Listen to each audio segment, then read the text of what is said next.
Tagore school बावड़ी की online class में आप सभी का फिर से स्वागत है।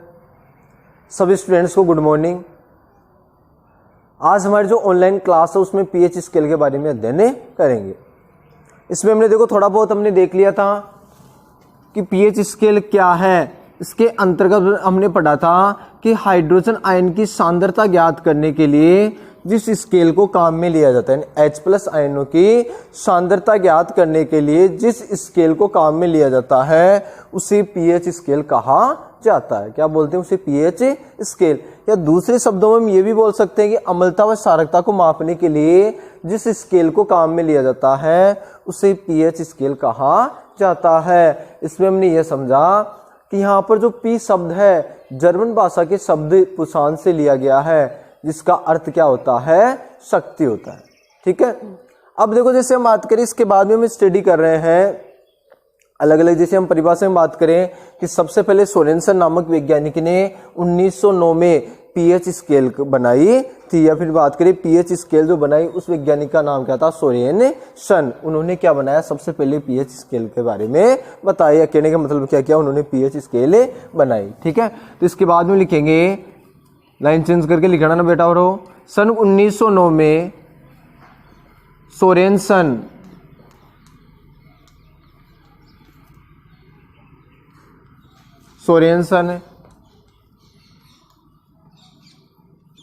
नामक वैज्ञानिक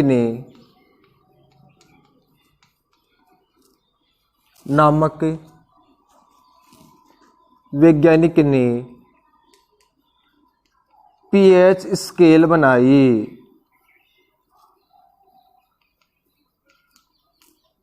पीएच स्केल बनाई तथा उन्होंने क्या बताया?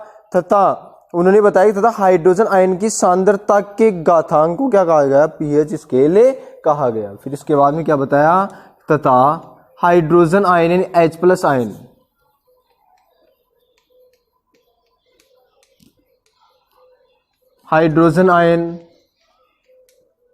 हाइड्रोजन आयन कौन से होते हैं? H+ आयन की सांद्रता,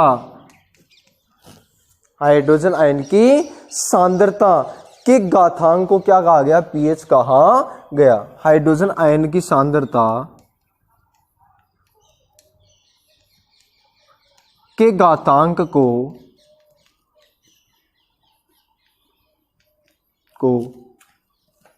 पीएच कहा गया। ये बड़ा पीएच की परिभाषा हम ये भी लिख सकते हैं कि हाइड्रोजन आयन का जो घातांक होता है, या जो कहने का मतलब क्या है, हाइड्रोजन आयन की जो सांद्रता होती है उससे क्या कहा जाता है? पीएच कहा जाता है। तो ये पीएच के बारे में हो गया। सबसे पहले पीएच स्केल किन्होंने बनाया था? सोरेनसन नामक वैज्ञानिक ने। कौन से सन में बनाया था? सन 1909 में। सन 1909 में सोरेनसन नामक वैज्ञानिक ने सबसे पहले पीएच स्केल बनाई थी। ठीक है ना। ये चीज इसके बारे में हो गई। या फिर इसकी दूसरी परिभाषा हम दे सकते हैं, अर्थात इनमें से कोई भी जो आपको अच्छी लगे वो परिभाषा लिख देना। अच्छी यदि आपको ये लग रही है कि किसी विलयन में हाइड्रोजन आयन की सांद्रता ज्ञात करने के लिए जिस स्केल को काम में लिया जाता है उसे पीएच स्केल कहा जाता है, तो भी ठीक है। यदि हम लिखे कि अम्लता व क्षारकता मापने के लिए जिस स्केल को काम में लेते हैं उसे क्या करता है? पीएच स्केल कहा जाता है। या ये भी लिख सकते हैं कि हाइड्रोजन आयन की सांद्रता के घातांक को क्या कहा गया? पीएच कहा गया। ठीक है ना। या फिर जो अब मैं परिभाषा बताऊं वो भी लिख सकते हैं। ठीक है ना। अब परिभाषा क्या है कि हाइड्रोजन आयन की सांद्रता के ऋणात्मक लघु गुणक को क्या कहा जाता है? पीएच कहलाता है। हाइड्रोजन आयन की सांद्रता के ऋणात्मक लघु गुणक को क्या कहा जाता है? पीएच कहा जाता है। ये परिभाषा भी हमें लिख सकते हैं। तो क्या लिखेंगे हमें? हाइड्रोजन आयनों की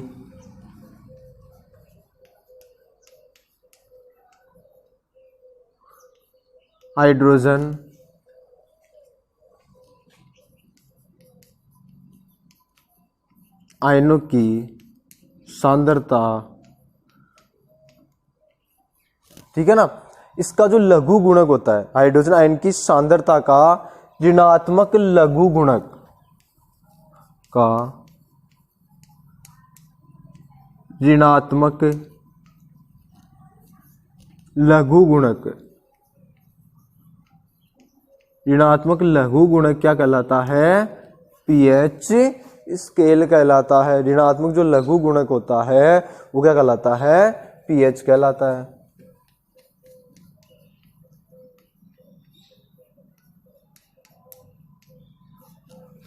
ये किसकी परिभाषा हो गई? पीएच की परिभाषा हो गई। या फिर हाइड्रोजन आयन की सांद्रता क्या कहलाती है? पीएच कहलाती है। बात वो क्यों है, कोई ज्यादा दिक्कत वाली बात नहीं। अब देखो जैसे हम बात करें, नीचे लिखेंगे पीएच बराबर माइनस log, ठीक है ना, लघु गुणक या लॉगरिथम जिसे हम कहा जाता है, लघु गुणक या लॉगरिथम, ठीक है ना। तो माइनस log के यदि हम बात करते हैं वो क्या आ जाएगा? माइनस log 10, और ये क्या हो गया? H plus. यानी हाइड्रोजन आयन का जो लघु गुणक होता है, ऋणात्मक लघु गुणक, वो क्या कहलाता है? पीएच कहलाता है। इस सूत्र के द्वारा भी हो गया। Hydrogen ion H plus ion का ऋणात्मक लघु गुणक होता है वो क्या कहलाता है? पीएच कहलाता है। अब देखो जैसे हमने पहले भी मैंने आपको बता दिया था कि H प्लस आयन होता है, मुख्यतः हम बात करें H प्लस आयन कभी भी स्वतंत्र अवस्था में नहीं होता है। H प्लस आयन नहीं होते हैं, बल्कि ये क्या करते हैं? जलयोजित होकर, बल्कि ये जल के साथ जुड़कर क्या करते हैं? हाइड्रोनियम आयन बनाते हैं। तो यहाँ पर क्या लिख देंगे फिर? Hydronium ion H3O+। ये H प्लस आयन के रूप में क्यों नहीं रहते हैं? क्योंकि ये सक्रिय रहते हैं, बहुत ज्यादा क्रियाशील होते हैं, इसलिए स्वतंत्र अवस्था में नहीं पाए जाते हैं। तो हम क्या लिखेंगे? मुख्यतः H प्लस आयन क्या होते हैं? स्वतंत्र अवस्था में नहीं पाए जाते हैं, मुक्त नहीं होते हैं। तो हम लिखेंगे कि मुख्यतः H प्लस आयन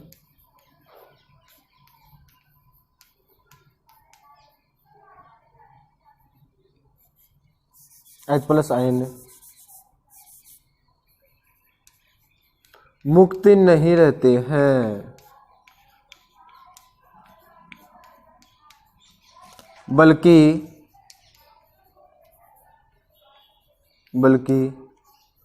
जल का सूत्र क्या होता है बेटा? अणु सूत्र H2O के साथ,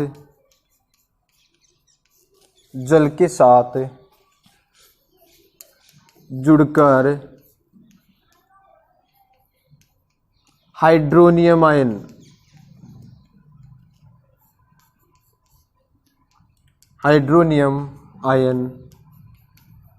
क्वेश्चन में हम क्या लिख सकते हैं?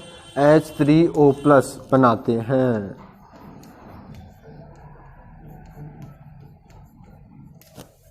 ठीक है, ये क्या हो गया? H प्लस आयन के बारे में।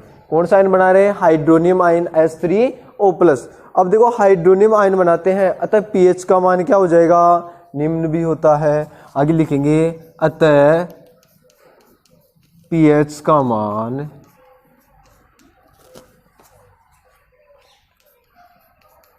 निम्न भी होता है। निम्न का मतलब बेटा और क्या लिख देंगे हम? H प्लस है उसकी जगह क्या लिख देंगे? H3O+ हाइड्रोनियम आयन हमें रख देंगे, यानी ये मान भी इसका हो सकता है। तो हम क्या लिखेंगे? देखो pH बराबर माइनस log 10, कोष्टक में हम क्या लिख देंगे? H3O+, यानी इसके अंदर कोष्टक में क्या लिख देंगे? Hydronium ion. ठीक है, हाइड्रोनियम आयन लिखने का कारण क्या है?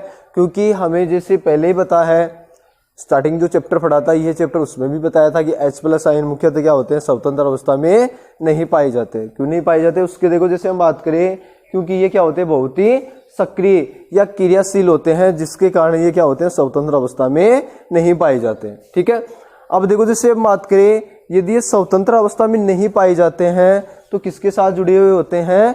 जल के साथ जुड़ जाते हैं। यहाँ पर जैसे हमने लिखा कि हमारी परिभाषा क्या थी पीएच की? कि हाइड्रोजन आयनों की सांद्रता का ऋणात्मक लघु गुणक या ऋणात्मक लॉगरिथम वो क्या कहलाता है? पीएच कहलाता है। यह हाइड्रोजन आयन होगी, इसकी सांद्रता का ऋणात्मक जो लघु गुणक होता है उससे क्या कहा जाता है? पीएच कहा जाता है। फिर हमने ये देखा कि मुख्यतः H प्लस आयन मुक्त नहीं रहते हैं, यानी स्वतंत्र अवस्था में नहीं पाए जाते हैं, बल्कि ये किसके साथ जुड़ जाते हैं? जल के साथ जुड़ जाते हैं। और किसका निर्माण कर लेते हैं? हाइड्रोनियम आयन का निर्माण कर लेते हैं, H3O+ बना लेते हैं। अतः पीएच का मान क्या हो सकता है? निम्न भी हो सकता है, यानी H प्लस की जगह क्या लिख देंगे? H3O+, यानी हाइड्रोनियम आयन लिख देंगे। तो यहाँ पर क्या आ जाएगा? H3O+, यानी माइनस log 10 ऐसे कैसे रह जाएगा, और H3O+ क्या आ जाएगा, इसके बाद में आ जाएगा। ठीक है ना। तो ये सारी जो चीजें हैं ये किसके बारे में हो गई, पीएच के बारे में हो गई। अब देखो जैसे हम बात करें कि H+ आयन की सांद्रता जितनी अधिक होगी, यदि हम बात करें कि H+ आयनों की सांद्रता जितनी अधिक होगी पीएच का मान उतना क्या होगा, कम में होगा। ये नीचे लिख देंगे हम, नीचे क्या लिखेंगे कि H+ आयनों की सांद्रता क्या होगी, जितनी ही क्या हो जाएगी, यदि H+ आयनों की सांद्रता कम होगी तो उस स्थिति में जो पीएच का मान तो क्या हो जाएगा, अधिक हो जाएगा। ठीक है ना। और H+ आयनों की सांद्रता अधिक होगी तो पीएच का मान क्या हो जाएगा, कम में हो जाएगा। तो हम क्या लिखेंगे, H+ आयनों की सांद्रता अधिक होती है तो पीएच का मान क्या हो जाता है, उतना ही कम होता है। H+ आयनों की सांद्रता जितनी अधिक होती है, जितनी अधिक होती है तो पीएच का मान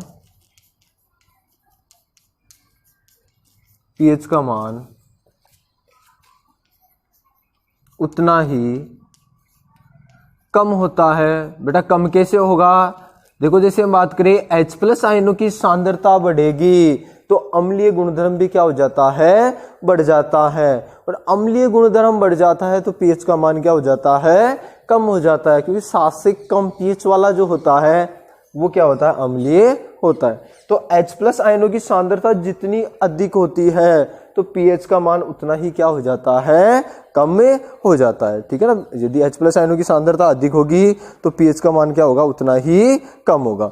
लेकिन उदासीन विलयन के लिए पीएच का मान कितना होता है, 7 होता है। तो ये चीज हम यहां पर लिख देते हैं, एक चीज ये भी, उदासीन विलयन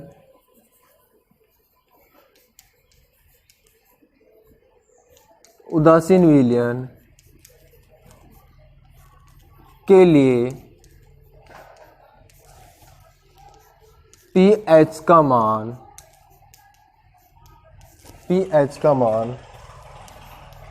7 होता है। कितना होता है, 7 होता है। तो हमने क्या क्या पढ़ा, देखो आज की क्लास में कि सन 1909 में सोरेनसन नामक वैज्ञानिक ने पीएच स्केल बनाई। सोरेनसन नामक वैज्ञानिक ने, तथा हाइड्रोजन आयन की सांद्रता के घातांक को क्या कहा गया, पीएच कहा गया। अर्थात हाइड्रोजन आयनों की सांद्रता का ऋणात्मक लघुगुणक क्या कहलाता है, पीएच कहलाता है। फिर H+ हमेशा मुक्त नहीं रहता है, जल के साथ क्या कर देता है, जुड़ जाता है। H3O+ यानी हाइड्रोनियम आयन का निर्माण कर लेता है। तो पीएच का मान निम्न प्रकार होगा। यदि H+ आयनों की सांद्रता जितनी अधिक होगी तो पीएच का मान उतना ही कम होगा, यानी अम्लीय प्रवृत्ति बढ़ जाएगी। और उदासीन विलयन के लिए पीएच का मान कितना होता है, 7 होता है। यदि सारे की यदि हम बात करें तो उसके लिए पीएच का मान क्या होता जाएगा, 7 से अधिक होता जाएगा। ये सारी चीजें पढ़ेंगे अगली क्लास में। आज के लिए इतना ही।